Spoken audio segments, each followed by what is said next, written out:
오늘은 비전 설교 6번째 하는 날입니다. 예수님께 있어서 참된 비전은 하나님 나라를 세우는 것입니다.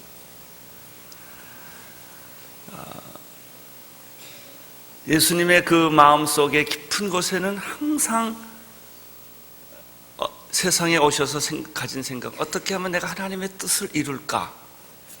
하나님의 뜻을 이룰까? 이 생각으로 가득 차 있었습니다. 하나님의 나라를 이루기 위하셔서 그가 가야 할, 선택할 길은 십자가였습니다. 예수님은 십자가를 한 번도 잊으신 적도 없고 목표를 흔들려 본 적이 없으십니다. 오늘 마가복음 9장 35절에 보면은 예수님께서 하나님의 나라에 대한 비전을 가지고 있다는 것을 알게 됩니다. 9장 35절을 같이 읽도록 하겠습니다. 시작. 예수께서 모든 성과 두루 다니셔 저희 회당에서 가르치시며 천국 복음을 전파하시며 모든 병과 약한 것을 고치시더라. 예수님의 3대 사역은 모든 성과 촌에 두루 다니시면서 회당에서 가르치셨습니다. 말씀을 가르치셨습니다. 예수님이 가르치시는 말씀은 무엇이겠습니까? 하나님의 나라에 대한 것을 가르치신 것입니다. 그러나 예수님이 이 하나님의 나라의 비전을 이루기 위해서 그가 처음부터 끝까지 한 게 하나 있습니다. 사람 키우는 겁니다. 12제자를 선택하셔서 수천 명의 사람들을 만났지만 예수님은 거기에 관심 있지 않고 소수의 12명을 택하셔서 그들을 3년 동안 자기의 살과 피를 다 쏟아 주셔서 정성을 들여서 이 12명을 키웠다는 것입니다. 그리고 12명에게 하나님의 나라의 비전을 맡기시고 그분은 승천하셨습니다. 오늘 우리는 여기서 예수님의 비전, 하나님의 나라를 이루기 위해서 사람을 키워라 라는 비전을 보게 됩니다. 사람을 키워라. 나는 혹시 우리 교인들 가운데 사람 키우는 일에 종사하시는 모든 분들에게 하나님의 축복이 있게 되기를 바랍니다. 이 사람 키우는 일이 너무나 중요하다는 것이죠.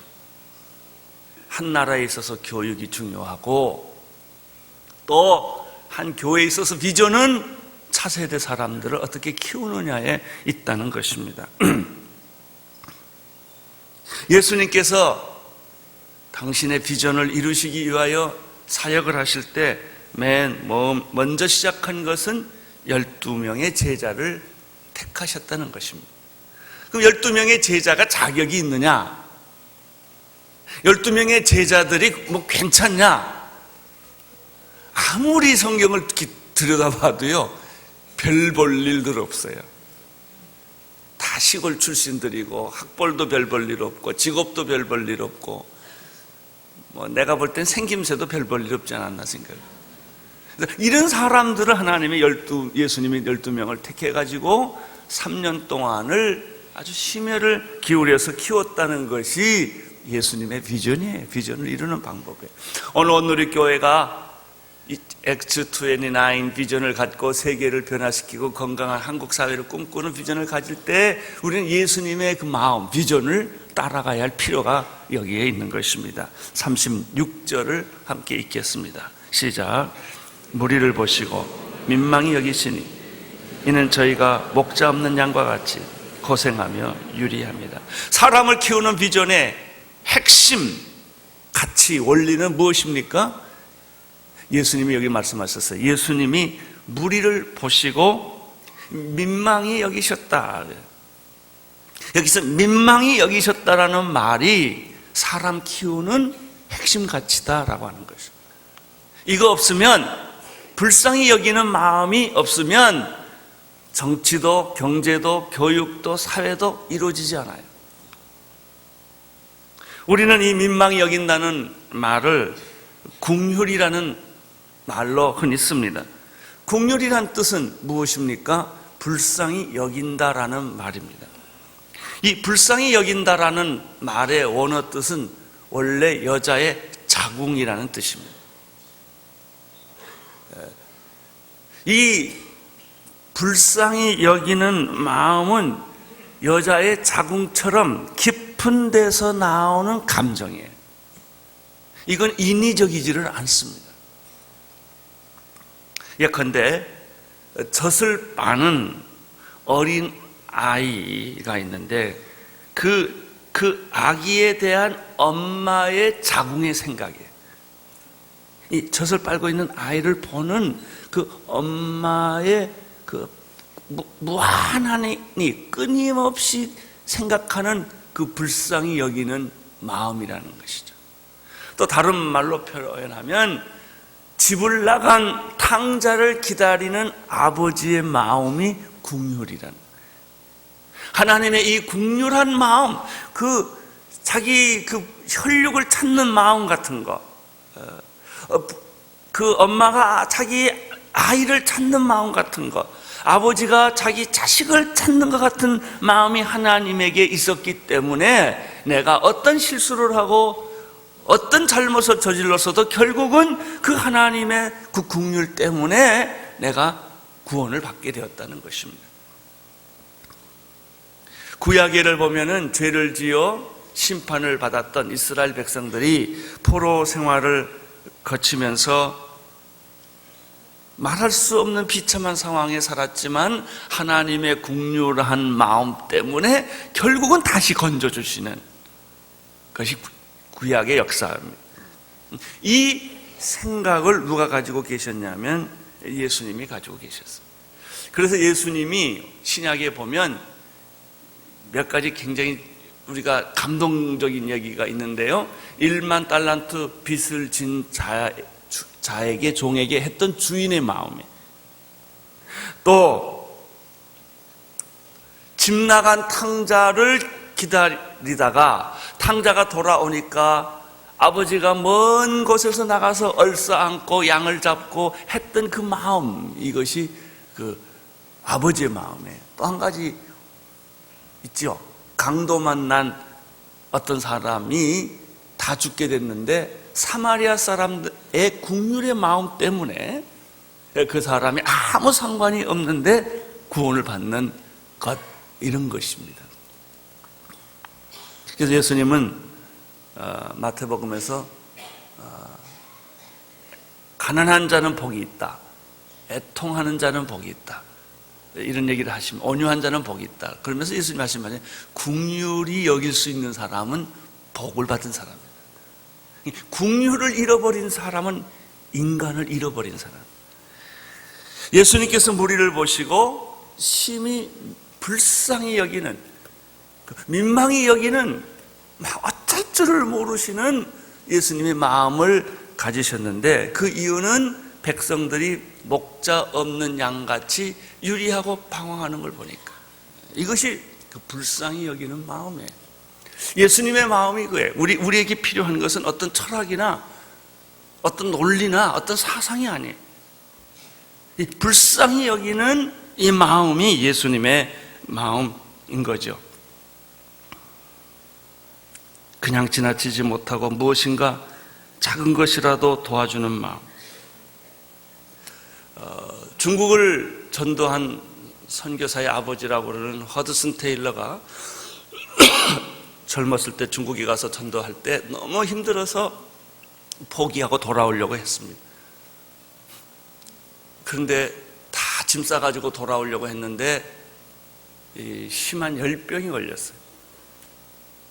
이 사람이 비몽사몽간에 그가 꿈속에서 본 게 뭐냐면 수십만 명의 사람, 중국 사람이 지옥으로 떨어지는 걸 본 거예요.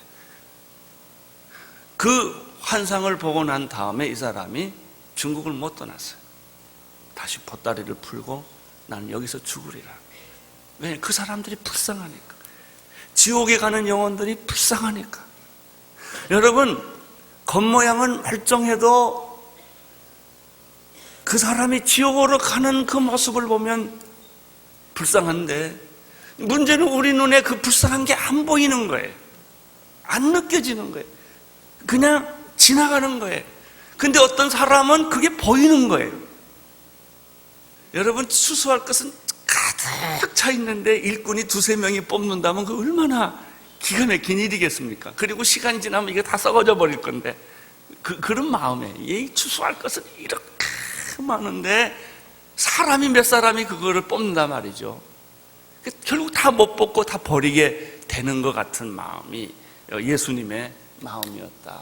죽어가는 사람이 많은데, 병든 사람이 많은데, 불쌍한 사람이 많은데, 내가 도와줘야 될 사람이 많은데 나는 손발이 없고 돈도 없고 시간도 없고 건강도 안 좋은데 이 사람들 이걸 다 도와줘야 되는데 이걸 어떻게 하면 좋은가라는 그런 마음. 나는 그런 마음이 여러분에도 있게 되기를 축원하는 것입니다. 10장 1절을 보십시오. 시작. 예수께서 그 12 제자를 부르사 더러운 귀신을 쫓아내며 모든 병과 약한 것을 고치는 권능을 주시니라. 불쌍히 여기시는 예수님의 마음, 추수할 일꾼을 보내주소서라고 일꾼을 요청하는 예수님의 마음. 오늘 우리에게 필요한 것은 당신이 얼마나 많은 돈을 가졌고 얼마나 많은 권력을 가졌고 얼마나 많은 영향력을 행사할 수 있느냐가 아니라 예수님의 이 마음이라는 것이죠. 그래서 9장을 마치고 10장으로 넘어가면 예수님이 제일 먼저 하시는 일이 12 제자를 택하는 일을 하시는 겁니다. 여기서 예수님이 10장 1절에 보면 예수님이 12 제자를 부르시는데 굉장히 중요한 몇 가지 원칙이 있어요. 첫째는 부름이라는 거예요. 콜링.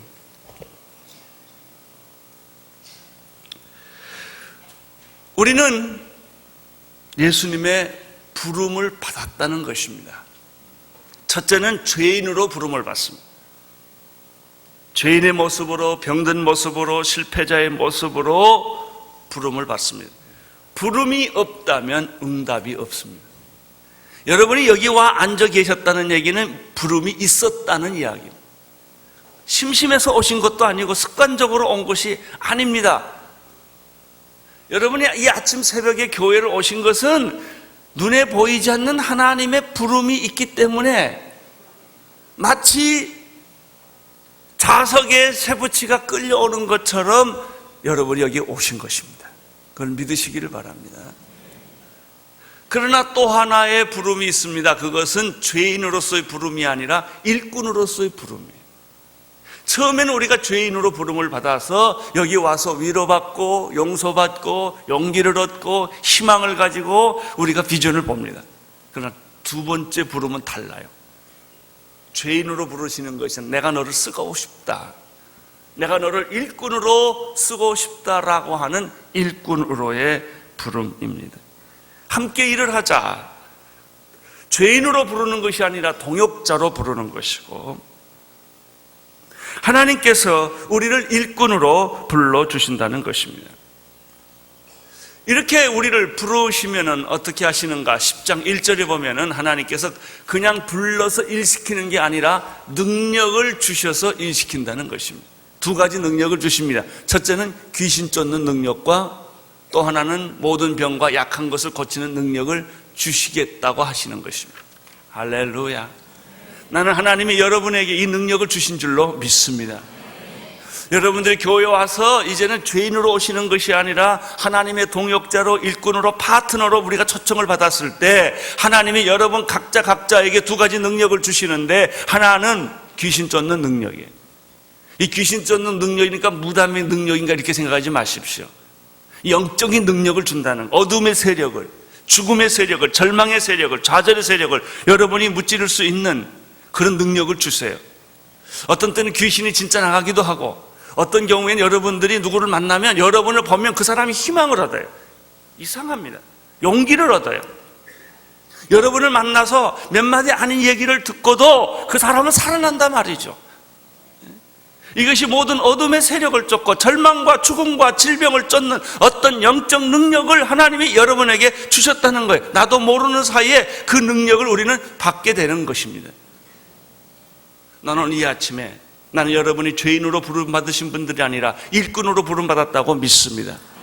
그렇다면 하나님께서 여러분들에게 어둠의 세력과 죽음의 세력과 절망의 세력과 더러운 귀신의 세력을 쫓는 영적 능력을 하나님이 주시는 줄로 믿습니다. 두 번째는 모든 약한 것과 병을 고치는 능력을 주셨다. 꼭 안수해서 병 고치는 신유의 능력이라는 정의를 하지 않는다 할지라도 그것을 포함해서 하나님은 여러분의 입술을 통하여, 여러분의 눈동자를 통하여, 여러분의 손을 통하여 병든 자를 위로하고 회복시키고 용기를 주고 귀신도 쫓아내고 병도 고치게 하는 능력을 주셔서 하나님의 일꾼으로, 파트너로 세우신다는 이야기입니다.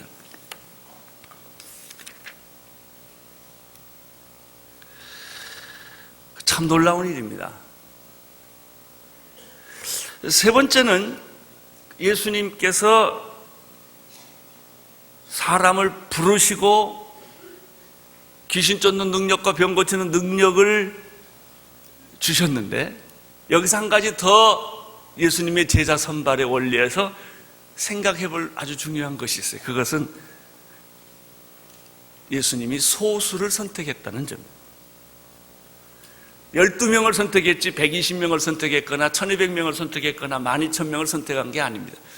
근데 요즘 우리가 사는 세상은 전부 숫자의 세상이에요. 근데 예수님은 어떻게 하셨는가? 12명을 택했다는 거예요. 이 12명이라는 숫자가 얼마나 우리에게 희망을 주는지 몰라요. 왜냐하면 나도 할 수 있으니까, 여러분도 할 수 있으니까. 그렇지 않습니까? 두 번째, 이 예수님의 12제자 이름이 이제 2절에서부터 4절까지 나오는데 읽어보면 참 재밌어요. 자, 우선 한번 2절부터 4절까지 한번 읽어보겠습니다. 시작. 12사도의 이름은 이러하니 베드로라 하는 시몬을 비롯하여 그의 형제 안드레와 세베대 아들 야고보와 그의 형제 요한, 빌립과 바돌로메, 도마와 세리 마테, 알페의 아들 야고보와 다데오, 가나안인 시몬 및 가론 유다, 곧 예수를 본. 여기 보니까 이렇게 분석을 해보니까 첫째는 패밀리가 있어요. 형제들이. 베드로와 안드레는 형제예요. 야고보와 요한도 형제예요. 또 쭉 가면 알페오 아들 야고보와 다데오라고 그랬어요. 그러고 보니까 예수님의 제자의 구성비가 이렇게 굉장히 가족적이었다는 것이죠. 우선 12명이었다는데 안심이 되고요. 이렇게 뭐 120명 하라면 겁이 나는데 한 12명쯤 하려니까 이게 별로 이렇게 큰 문제가 없어요. 그 다음에 또 보니까 직업이 굉장히 소박하고 다양했다는 것입니다. 아주 그 고급스러운 직업은 여기 하나도 없어요. 굉장히 정치적으로나 경제적으로 굉장히 상류 사회 직업은 별로 없고, 어부들이나 세리 마태나 뭐 이런 종류의 평범한 시골 분들이셨다는 것입니다. 베드로, 안드로, 야고보, 요한, 도마 등은 아마 어부였을 것이고, 마태는 세리였을 것이고, 시몬인 가나안인 시몬은 열심당원이었다고 하는 것은 굉장히 혁명 세력과 같은 거예요.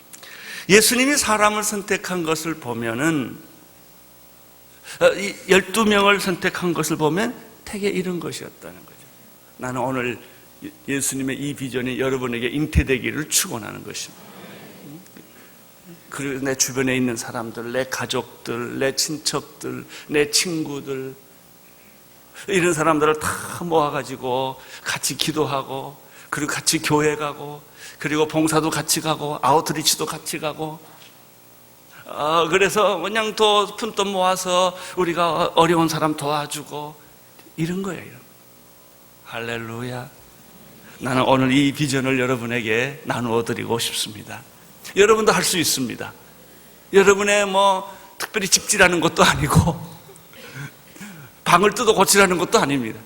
여러분이 할 수 있는 주변의 사람들을 품고 예수님이 12제자를 3년 동안 품었던 것처럼 그렇게 함으로써 하나님의 교회는 만들어져 가는 것이다. 비전은 이루어져 가는 것이다. 우리가 일꾼이 되는 것이다. 우리도 모르는 사이에 제가 분명히 믿는데, 이거 하려고 결정하는 사람들은 귀신 쫓는 능력을 하나님이 주실 거예요. 그랬거든요. 그분들은 병 고치는 능력을 주실 겁니다. 아픈 사람들은 이거 다 하세요. 몸이 좀 나는 아프다 그러면 다 이런 일을 해봐요. 그러면 하나님께서 여러분들에게 기쁨도 주시고 은혜도 주시고 축복도 주시고 말할 수 없는 제3의 인생을 여러분에게 베풀어 주실 것입니다. 할렐루야. 이것이 중국의 처석교회입니다. 그렇게 해서 중국의 처석교회는 수천만 명이 생긴 거예요. 북한의 지하교회가 이런 형태의 교회일 것입니다. 이것이 주님의 교회의 원형입니다. 하나님의 축복이 여러분에게 함께 하시기를 축원합니다. 기도하겠습니다. 하나님 아버지, 우리 온누리교회 공동체가 초대교회처럼 사도행전처럼 예수님의 비전처럼 이런 아름다운 교회를 만들어가는, 이루어가는 그런 기적과 축복이 날마다 일어나게 하여 주옵소서. 예수님 이름으로 기도드립니다. 아멘.